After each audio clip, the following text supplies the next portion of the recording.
News 18 বাংলায় স্বাগত। দুপুর 12টা খবর দিনভর নিয়ে আপনাদের সঙ্গে রয়েছে আমি শর্মিষ্ঠা। প্রথমেই সুশান্ত মামলার দিকে নজর রাখতে হবে, কারণ রিয়াকে যে জিজ্ঞাসাবাদ করা হয়েছে সেই জিজ্ঞাসাবাদে সন্তুষ্ট নয় ইডি। ফের তলব করা হয় তাকে এবং রিয়া ইতিমধ্যেই চলে এসেছে ইডির দপ্তরে। তারা জিজ্ঞাসাবাদ করছে, ইডি এই মুহূর্তে রিয়াকে জিজ্ঞাসাবাদ করছে। রিয়াকে এবং সৌভিককেও জিজ্ঞাসাবাদ করা হচ্ছে। ইতিমধ্যেই যা খবর পাওয়া যাচ্ছে তার বাবাকেও তলব করা হয়েছে। ইডির তরফে জেরার মুখোমুখি রিয়া চক্রবর্তী। রিয়ার ভাই সৌভিকের জবাবেও সন্তুষ্ট নয়। টানা 18 ঘন্টা তাকে জেরা করা হয়েছিল। আমাদের সঙ্গে রয়েছেন প্রতিনিধি मुंबई ये senior associate editor Amit Rai. Amit ji, जानना चाहेंगे कि किस किस बारे में उससे पूछताछ किया जा रहा है? देखिए, आज रिया से जो महत्वपूर्ण सवाल पूछे जाएंगे कि रिया के कितने बैंकों में लॉकर है, शेल कंपनियों को लेकर पूछताछ होगी, सुशांत की जो 2 कंपनियां है उसको लेकर पूछताछ होगी, क्योंकि इन्हीं 2 कंपनियों में से एक में रिया डायरेक्टर है, दूसरे में उसके भाई शौविक डायरेक्टर हैं। और अभी तक की पूछताछ में सामने आया कि रिया और सीए के बयान में मेल नहीं है। सुशांत की कंपनी का आईपी एड्रेस जो बदला गया है, 17 बार बदला गया आईपी एड्रेस, और 7 अगस्त को यानी 3 दिन पहले भी ये आईपी एड्रेस बदला गया था। तो आखिरकार क्यों बदला गया, क्या छुपाना चाहती है रिया? तो इन सारी चीजों का सवाल जो है वो जवाब जो है उससे लिया जाएगा, क्योंकि जब पहली बार पूछताछ हुई थी रिया से तो उसमें उनके आय का, उनके खर्चों का और सोर्स ऑफ इनकम का, जो डायरेक्टर बनी कंपनी में उसके बारे में, फिर पैसों का किस तरह से लेन देन था, क्या एमओयू साइन हुआ था। जब इन सारे सवालों के जवाब जो है उनसे पूछे गए तो उन्होंने गोलमोल जवाब दिया। तो उनका और उनके सीए का जो बयान है लिया गया उस दिन अलग अलग कमरों में, वो मैच नहीं खा रहा है पैसों के विड्रॉ को लेकर। तो अब जो है आज ईडी सख्ती से जो है पूछताछ करेगी इनसे कि आखिरकार क्या है पूरा मामला। दूसरा ये सवाल था कि जो 2 कंपनियां जो है रिया के फादर के फ्लैट पे रजिस्टर की गई थी, तो वो रिया के फादर के फ्लैट पे क्यों रजिस्टर की गई थी? दूसरी बात, जब से 2 कंपनियां खोली गई तब से अभी तक उनमें कोई ट्रांजेक्शन नहीं हुआ, यानी ना ही कोई पैसों का व्यवहार हुआ उस कंपनी में, ना ही कोई कर्मचारी रखा गया, ना ही कोई कामकाज शुरू हुआ, ना ही वहाँ पे ऑफिस शुरू हुआ, ना ही उस फ्लैट में कोई आज तक गया। तो आखिरकार इन दोनों कंपनियों का निर्माण क्यों किया गया? क्या इन दोनों कंपनियों का निर्माण जो है शेल कंपनी को लिए किया गया, यानी सिर्फ पेपर पे कंपनियां बताई गई थी, उसके बाद इस पर कोई कामकाज नहीं हुआ? तो क्या जो 15 करोड़ की हेराफेरी का आरोप सुशांत के पिता ने लगाया है, तो क्या उसकी जो उत्पत्ति है इन्हीं 2 कंपनी से हुई हेराफेरी की? इन सारी चीजों के बारे में जो है जानकारी ली जाएगी। और श्रुति मोदी भी जो है पहुंच चुकी, जो उनके बिजनेस मैनेजर हैं, तो उनसे ये भी पूछा जाएगा कि पहले वो सुशांत की बिजनेस मैनेजर थी, अब वो रिया की बिजनेस मैनेजर उसके बाद में बनी, तो आखिरकार उन्होंने सुशांत के साथ क्यों छोड़ा? और अगर सुशांत को जितने भी एड मिले या जितने भी फिल्में मिली या जितने भी जो उनको बिजनेस मिले, तो उसमें किस तरह से जो है पैसों का मोड क्या था, मतलब मोड ऑफ पेमेंट क्या थी, उसके बारे में जानकारी होगी, क्योंकि ये बिजनेस मैनेजर थी, इनको जानकारी थी उस बारे में। तो इन सब सारी चीजों के बारे में ईडी जो है खंगालेगी। सिद्धार्थ पिठानी को भी सम्मन भेजा, लेकिन सिद्धार्थ पिठानी शनिवार को भी नहीं आए, वो हैदराबाद में थे, उन्होंने कोविड का हवाला दिया था। और आज भी जो है सम्मन भेजा गया, आज भी बुलाया गया है, लेकिन अभी तक सिद्धार्थ पिठानी जो है दफ्तर ईडी के नहीं पहुंचे हैं। জি শুক্রিয়া। আমরা কথা বলছিলাম আমাদের মুম্বাইয়ের সিনিয়র অ্যাসোসিয়েট এডিটর অমিত রায়ের সঙ্গে। মূলত আর্থিক লেনদেন সম্পর্কিতই তাকে জিজ্ঞাসাবাদ করা হবে। সুশান্তের থেকে কত টাকা নেওয়া হয়েছে, কি কারণে নেওয়া হয়েছে এবং রিয়ার কটি ব্যাংক অ্যাকাউন্ট রয়েছে, এই সমস্ত বিষয়ে তাকে জিজ্ঞাসাবাদ করা হবে। এছাড়াও যে সমস্ত বিষয়গুলি তুলে ধরা হচ্ছে, যে কোন কোন প্রশ্ন আজকে করা হতে পারে তাকে, সেই মুহূর্তে যা দেখা যাচ্ছে যে কতবার সুশান্তের অ্যাকাউন্ট থেকে টাকা তোলা হয়েছে এই প্রশ্ন যেমন রয়েছে, কতগুলি ব্যাংকে রিয়ার লকার রয়েছে, সুশান্তের 2টি কোম্পানিতে রিয়া এবং সৌভিকের শেয়ার কত রয়েছে, কারণ যে কোম্পানি খোলা হয়েছিল সেটি সুশান্তের টাকাতেই খোলা হয়েছিল বলে এরকম বারবার অভিযোগ উঠছে। সুশান্তের কোম্পানিতে রিয়ার বাবার ভূমিকা কি ছিল সেই সম্পর্কিত প্রশ্ন করা হবে ইডির তরফে। ইডির নজরে ঠিক কি কি প্রশ্ন রয়েছে একবার দেখে নেওয়া যাক। কতবার সুশান্তের অ্যাকাউন্ট থেকে টাকা তোলা হয়েছে, সুশান্তের 2টি কোম্পানিতে রিয়া এবং সৌভিকের শেয়ার কত রয়েছে, এবং সুশান্তের যে কোম্পানি ছিল যেখানে দায়িত্বে তার ভাইও ছিল সেই কোম্পানিতে রিয়ার বাবার ভূমিকা ঠিক কি ছিল তাও জানতে চাওয়া হবে।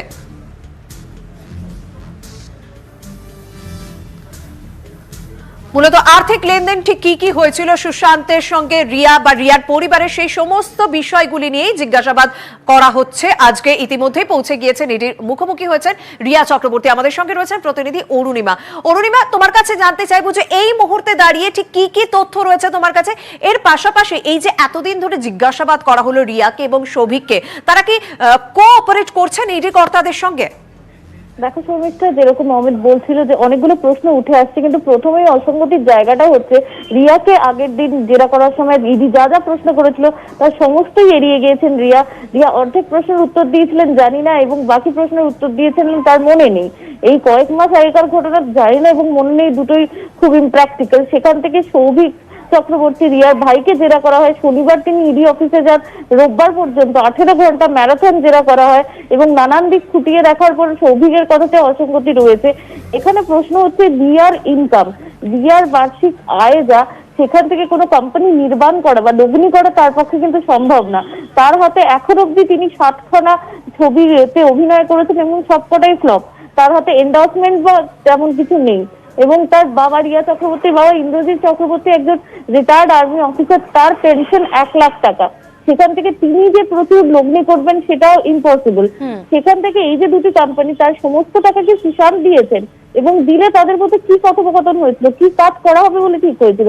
কারণ যেমনটা অমিত জানালে কোনো রকম ট্রানজাকশন, কোনো রকম প্রোডাকশন কিন্তু হয়নি। তাহলে কি পেন অ্যান্ড পেপারেরই কোম্পানি ছিল? সেক্ষেত্রে অনেকগুলো প্রশ্ন উঠে আসছে। এবং বিশেষ করে রিয়ার প্রপার্টি, খাস মুম্বাইয়ে এরকম দামি দামি প্রপার্টি কেনা এবং সেটাকে মেনটেন করা কিন্তু তারপর এরকম একজন মানুষের পক্ষে সম্ভব না। শর্মিষ্ঠা, অরুণিমা, সেক্ষেত্রে জানতে চাইবো যে ইডির নজরে তো এই মুহূর্তে সুশান্তের অ্যাকাউন্টও রয়েছে, সেখানে কি পুজোর নামে কোনো টাকা তোলার বিষয় উঠে এসছে এখনো পর্যন্ত তদন্তে? ইন্টারেস্টিং একটা জায়গা, বারবার থেকে রিয়ার নামে অভিযোগ উঠছে নানান বিষয়। সুশান্তের পরিবার থেকে বলা হয়েছে তিনি নাকি কালা জাদু, ব্ল্যাক ম্যাজিক করতেন।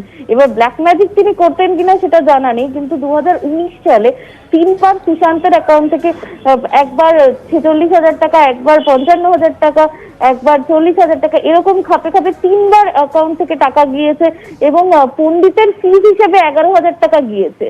এবং এই পুজো কি কোন পুজো? সুশান্ত শিবের ভক্ত ছিল সেটা আমরা সকলে জানি, কিন্তু এর সঙ্গে কালা ম্যাজিকের, কালা জাদু বা ব্ল্যাক ম্যাজিকের কোনো কোনো সম্পর্ক আছে কিনা সেটা এক্ষুনি বলা সম্ভব না। ধন্যবাদ। আমরা কথা বললাম আমাদের প্রতিনিধি অরুণিমার সঙ্গে, এবং মূলত ইতিমধ্যেই পৌঁছে গিয়েছেন ইডি দপ্তরের রিয়া চক্রবর্তী এবং তার পরিবারের সদস্যরাও পৌঁছে গিয়েছেন, এবং আজ তার বাবাকেও জিজ্ঞাসাবাদ করা হতে পারে বলে জানা যাচ্ছে। এখনো পর্যন্ত যতটুকুনি তদন্ত এগিয়েছে বা যতটুকু জিজ্ঞাসাবাদ করা হয়েছে, যে ম্যারাথন জিজ্ঞাসাবাদ করা হয় রিয়াকে এবং সৌভিককে, সেই জিজ্ঞাসাবাদে সন্তুষ্ট নন ইডি কর্তারা। এখনো পর্যন্ত এই তথ্যই রয়েছে।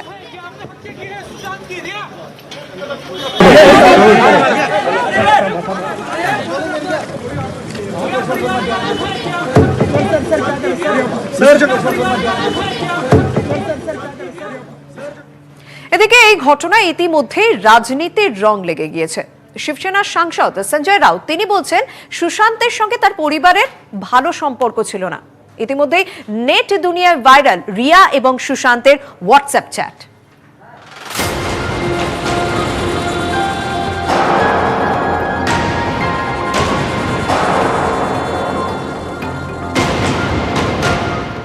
অভিনেতা সুশান্ত সিং রাজপুতের মৃত্যু তদন্ত নিয়ে সরগরম রাজনীতি।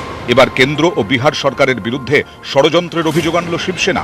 মুখপাত্র সঞ্জয় রাউতের বিস্ফোরক দাবি, সুশান্তের মৃত্যুর তদন্ত নিয়ে মহারাষ্ট্র সরকারের বিরুদ্ধে রাজনীতি করা হচ্ছে। তদন্তে মুম্বাই পুলিশই যোগ্য ছিল।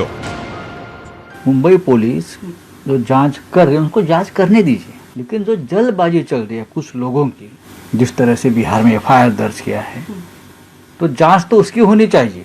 ये सिर्फ सीबीआई के कंधे पे बंदूक रखकर राजनीति करने की कोशिश कुछ लोग करते हैं। এরই মধ্যে সোশ্যাল মিডিয়ায় ভাইরাল সুশান্ত ও রিয়া চক্রবর্তীর একটি হোয়াটসঅ্যাপের চ্যাটের ভিডিও। যদিও এই চ্যাটের সত্যতা যাচাই করেনি নিউজ 18 বাংলা। ওই চ্যাটে দেখা যাচ্ছে রিয়ার কাছে দিদি প্রিয়াঙ্কার নামে সমালোচনা করেন সুশান্ত। হোয়াটসঅ্যাপ চ্যাট অনুযায়ী সুশান্ত লেখেন, বন্ধু সিদ্ধার্থ পৈঠানিকে নিজের আয়ত্তে রাখতে চাইছেন দিদি। দিদি প্রিয়াঙ্কাকে আস্ত শয়তান বলে উল্লেখ করেছেন সুশান্ত। সুশান্ত রিয়াকে লিখেছেন, তোমার পরিবার খুব ভালো, তোমার ভাই ও তুমি বেশ সহানুভূতিশীল, তোমরা দুজনেই আমার। उनके फैमिली में क्या चल रहा था वो भी एक जांच का, वो बिहार में खास। कितने बार सुशांत अपने पिता को मिलने गया था पटना में। बहुत सी बातें ऐसी है जो सच अब सामने आएगा। এদিনই সুপ্রিম কোর্টে সিবিআই তদন্তের বিরোধিতা করেছে মহারাষ্ট্র সরকার। শীর্ষ আদালতে মহারাষ্ট্র সরকার জানিয়ে দিয়েছে, অহেতুক তাড়াহুড়ো করছে সিবিআই। সিবিআই তদন্তে রাজ্যের অনুমতি প্রয়োজন। 2013 সালে স্বরাষ্ট্র মন্ত্রকের নির্দেশিকায় উল্লেখ, সিবিআই তদন্তে রাজ্যের অনুমতি প্রয়োজন। মুম্বাই পুলিশের হাতে তদন্ত ফেরানো উচিত। हमारा मुंबई पुलिस बड़े प्रोफेशनल तरीके से बड़े सही तरीके से इसकी जांच कर रही है। फिर भी सुप्रीम कोर्ट का जो भी जजमेंट आएगा उसके हिसाब से हम आगे जाएंगे। এদিকে রিয়ার ভাই সৌভিক চক্রবর্তীকে টানা 18 ঘন্টা জিজ্ঞাসাবাদ করে ইডি।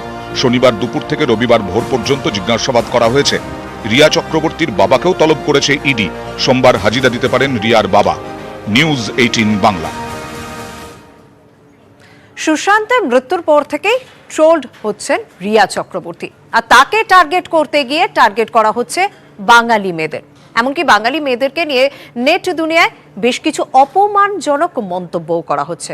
এই ঘটনা ইতিমধ্যে অভিযোগ দায়ের করেছেন লালবাজারের সাইবার ক্রাইম শাখায় এক মহিলা।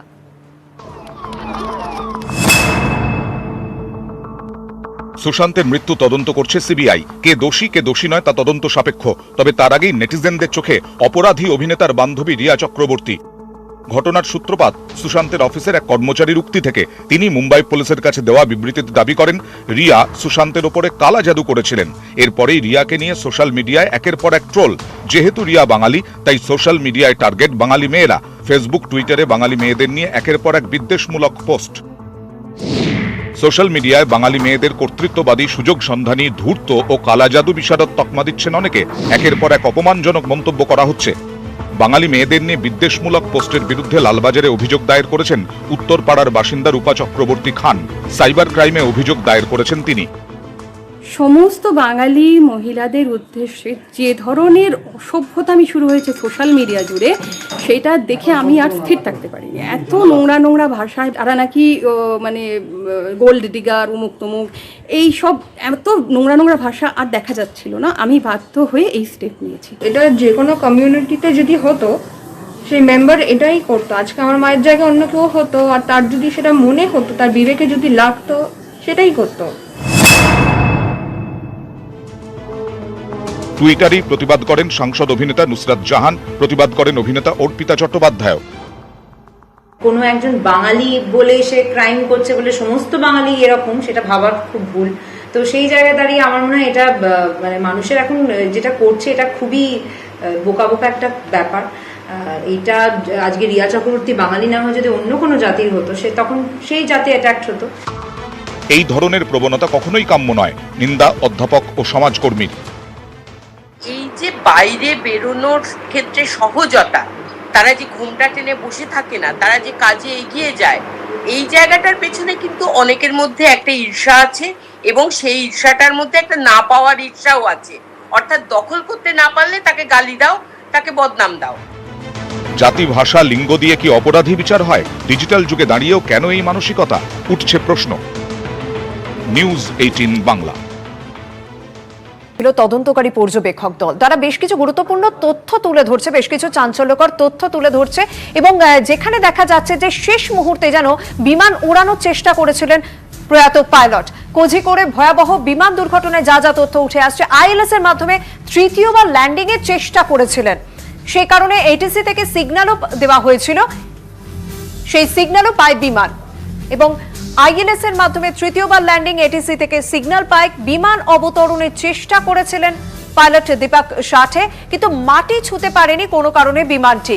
এই তথ্যগুলি প্রাথমিকভাবে অনুমান করা হচ্ছে। অন্যদিকে দেখা যাচ্ছে যে থ্রটল টানা রয়েছে, ফলে থ্রটল টেনে শেষ মুহূর্তে ফের ওড়ার চেষ্টা করেছিলেন। ততক্ষণে নিয়ন্ত্রণের বাইরে চলে গিয়েছিল এই বিমান। আমাদের সঙ্গে রয়েছেন প্রতিনিধি শালিনী। শালিনী, এখনো পর্যন্ত ঠিক কোন কোন সম্ভাবনার কথা তুলে ধরা হচ্ছে পর্যবেক্ষক দলের পক্ষ থেকে?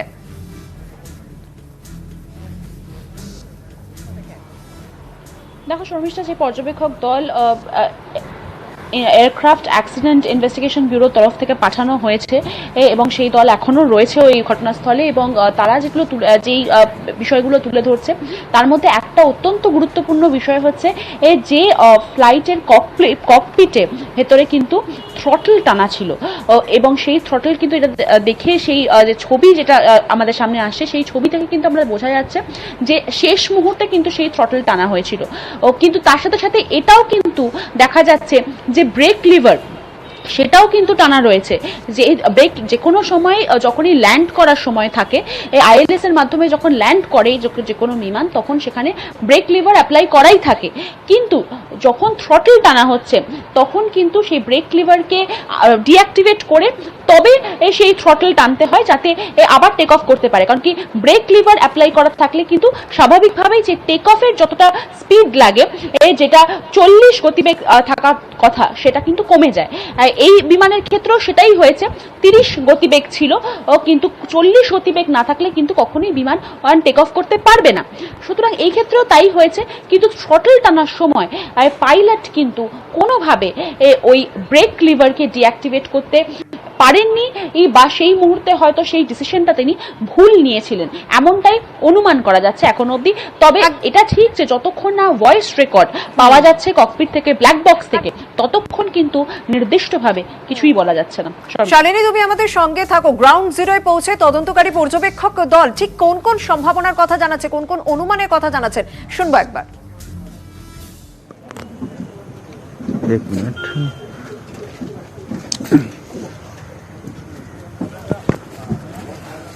टीआर तो डिप्लॉयड है, टीआर नहीं हुआ,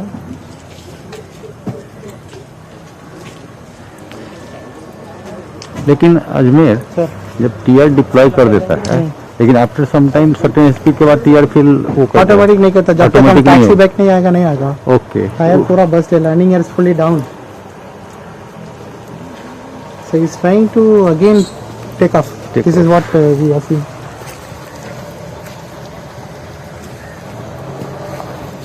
इसमें से आई थिंक छोड़ के लोगों को निकाला लगा।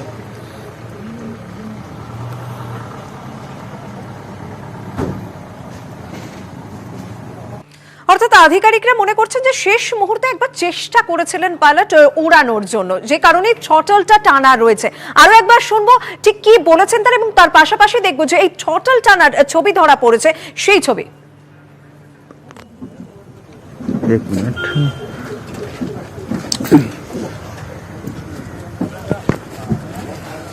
टीआर तो डिप्लॉयड है, टीआर नहीं हुआ,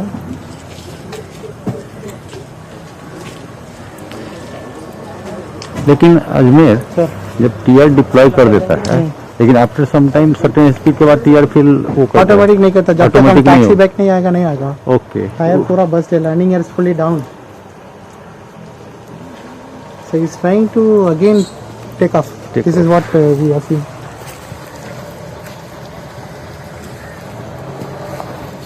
इसमें से आई थिंक छोड़ के लोगों को निकाला लगा।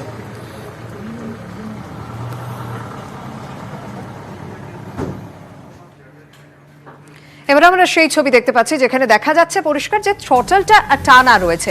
যেই বিষয়টি দেখে, যে ছবিটা দেখেই মনে করা হচ্ছে যে শেষবার পাইলট চেষ্টা করেছিলেন। ককপিটের এই থ্রটল টানার ছবি দেখেই তদন্তকারী পর্যবেক্ষক দল তাদের অনুমান করছেন, তাদের অনুমান যে শেষ মুহূর্তে একবার চেষ্টা করা হয়েছিল, কিন্তু ততক্ষণে পরিস্থিতি নিয়ন্ত্রণের বাইরে চলে গিয়েছিল। আমাদের সঙ্গে রয়েছেন প্রাক্তন air vice marshal Madhusudan Bandyopadhyay. আপনাকে নিউজ 18 বাংলায় স্বাগত। এই যে তদন্তকারী দল পর্যবেক্ষকদের তাদের এই কথোপকথন এবং এই যে থ্রটল টানা প্রসঙ্গটা উঠে এলো, সেই বিষয়টি থেকে আপনি কি মনে করছেন শেষ মুহূর্তে ঠিক কি কি ঘটে থাকতে পারে? আমার যতদূর মনে হয় পাইলট রিয়েলাইজ করেছিল একটা ওভারশুটিং অ্যাপ্রোচ ছিল, সেটা আমরা এখন বুঝতে পারছি। টেইলউইন্ডে ল্যান্ড করেছে, এয়ারক্রাফট টাচডাউন পয়েন্টে টাচডাউন করেনি, সেখান থেকে ওটা ফ্লোট করে আরেগে গিয়ে গেছে। সেটা হতে পারে পাইলটের মনে আসতে পারে যে একটা সময় যে আমার এই ল্যান্ডিং আমি থামাতে পারবো না, it is better to go round, মানে ওভারশুট করা।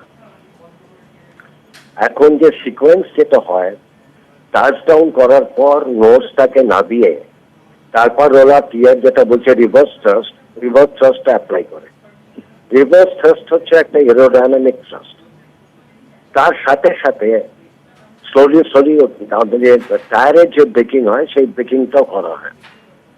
এখন যে কোনো এয়ারক্রাফট আপনার even in the landing roll যদি ইচ্ছে করে সে পুরো থ্রটল খুলে সে ওপরে উড়ে যেতে পারে।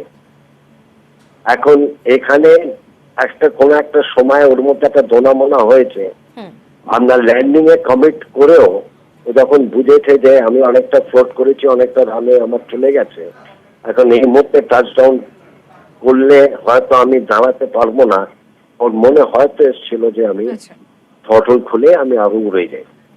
আচ্ছা, ধন্যবাদ।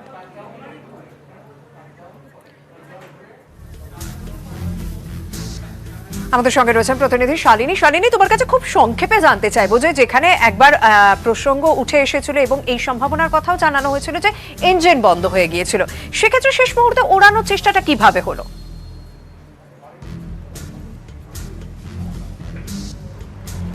দেখো শর্মিষ্ঠা, এই যে প্রসঙ্গ উঠে এসছে বা যে কথা হচ্ছে যে ইঞ্জিন বন্ধ করে দেওয়া হয়েছিল, ইঞ্জিন এটা কিন্তু একেবারেই ঘটেনি এমনটাই জানা যাচ্ছে। ইনভেস্টিগেটিভ যে টিম গেছে সেটা তাদের পক্ষ থেকে যে ইঞ্জিন কিন্তু বন্ধ করা হয়নি এবং ফুয়েলও কিন্তু ছিল। ও এমন নয় যে একেবারেই ফুয়েল তার সে ফুয়েল ছেড়ে দিয়েছিল বা ফুয়েল ছিল না এয়ারক্রাফটের মধ্যে।